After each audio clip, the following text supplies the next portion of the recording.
झारखंडमध्ये सरकारी भरती परीक्षांमध्ये झालेल्या पेपर फुटीमुळे विद्यार्थ्यांचा संताप आता रस्त्यावर उतरलाय।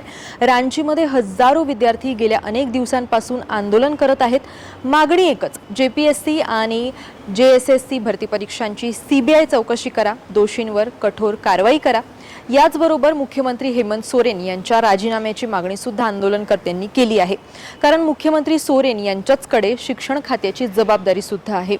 झारखंडमध्ये लाखो विद्यार्थी त्यांच्या राज्यात झालेल्या शिक्षण व्यवस्थेतल्या भ्रष्टाचारामुळे आंदोलन करत असतानाच कॉकरोच जनता पार्टी कुठे आहे असा सवाल सोशल मीडियावर केला जातोय आणि सत्ताधाऱ्यांकडून सुद्धा केला जातोय। आता हे संपूर्ण प्रकरण नेमकं काय आहे? नीट पेपर फुटी प्रकरणाच्या वेळी न्यायाचा सूर लावणारी कॉकरोच जनता पार्टी, अभिजित दिपके, त्यांच्यासोबत उभे राहणारे सेलिब्रिटीज, विद्यार्थी संघटना हे सगळे आता कुठे आहेत? जेपीएससी आणि जेएसएससी या परीक्षा नेमक्या काय आहेत? झारखंडमधल्या विद्यार्थ्यांचं झालेलं नुकसान गांभीर्याने घेण्याची गरज का आहे?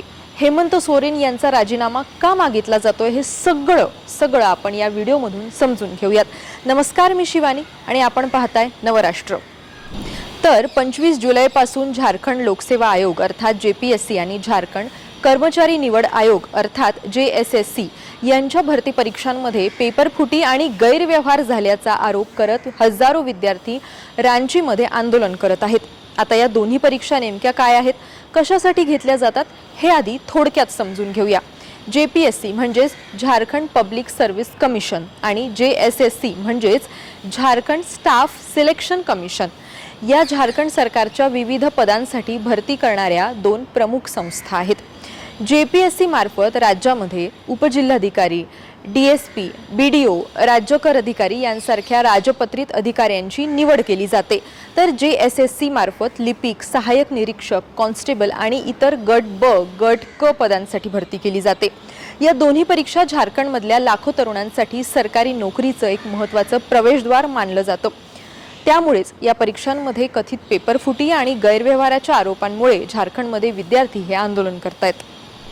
आंदोलनातल्या विद्यार्थ्यांनी सरकारवर थेट निशाणा साधलेला आहे। जर हे प्रकरण हाताळता येत नसेल तर राजीनामा द्या असा स्पष्ट इशारा त्यांनी झारखंड सरकारला दिलाय।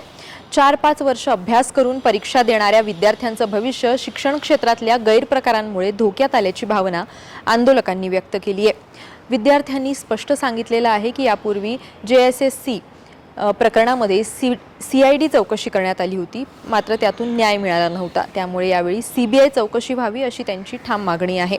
इतकंच नाही तर कथित आर्थिक गैरव्यवहारांची ईडी चौकशी करण्याचीही मागणी करण्यात आलेली आहे। आता या आंदोलनादरम्यान विद्यार्थ्यांनी विरोधकांवर सुद्धा प्रश्न उपस्थित केलेत।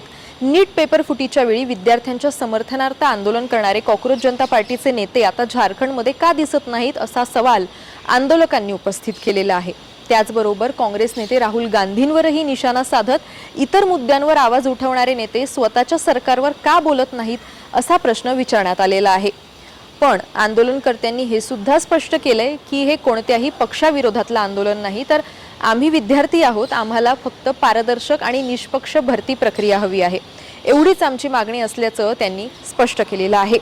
झारखंडचे मुख्यमंत्री हेमंत सोरेन हे जेएमएम पक्षाचे म्हणजेच झारखंड मुक्ती मोर्चा पक्षाचे नेते आहेत। जेएमएम पक्ष आघाडीमध्ये काँग्रेससोबत आहे।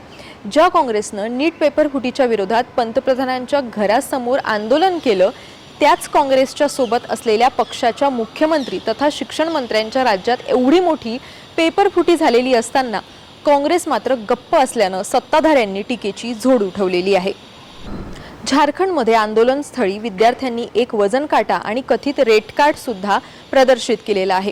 त्यावर वनक्षेत्र अधिकारी पदासाठी 50 लाख, शिक्षक पदासाठी 35 लाख, महिला पर्यवेक्षकासाठी 20 लाख, तर उत्पादन शुल्क पोलीस शिपाई आणि पंचायत सचिव पदासाठी 15 लाख रुपये कथितपणे घेतले जात असल्याचा दावा करण्यात आलेला आहे। या दाव्यांची अधिकृत पुष्टी मात्र अद्याप झालेली नाहीये। विद्यार्थ्यांनी जेपीएससी आणि जेएसएससीच्या वादग्रस्त परीक्षा रद्द कराव्यात, सीबीआय चौकशी करावी, दोषींवर कठोर कारवाई करण्यात यावी आणि दरवर्षी पारदर्शक पद्धतीनं भरती प्रक्रिया राबवावी अशा सगळ्या मागण्या ठेवलेल्या आहेत। तसंच इतर राज्यांमध्ये बॅन यादीमध्ये टाकलेल्या कंपन्यांना परीक्षा देण्याचं कंत्राट का देण्यात आलं याचाही जाब आंदोलकांनी सोरेन सरकारला विचारलेला आहे। या संपूर्ण प्रकरणावर तुमच्याही काही प्रतिक्रिया असतील तर कमेंट करून नक्की कळवा। या प्रकरणासंदर्भातली प्रत्येक अपडेट आम्ही तुमच्यापर्यंत घेऊन येऊच. त्यासाठी नवराष्ट्रच्या YouTube चॅनलला सबस्क्राईब करायला विसरू नका.